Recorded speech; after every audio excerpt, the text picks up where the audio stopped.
Bem, galerinha, nós estamos aqui com um probleminha na nossa Blazer 2.4 Flex. Na suspensão dela, eu mandei fazer essas borrachas. Essas aqui, ó, na Lonil, né? Ficou R$60 o jogo.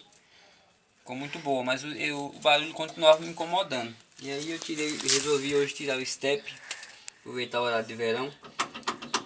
Aí tirei o step aqui, fui batendo aqui, investigando, né? Não sou mecânico, sou um curioso. E aí achei aqui o barulho, ó.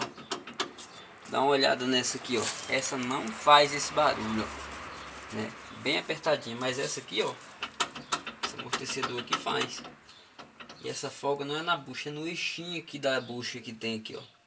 Então ele dá esse movimento. Vou tentar apertar para ver se resolve, mas se não resolver, aí vou trocar essa bucha aqui.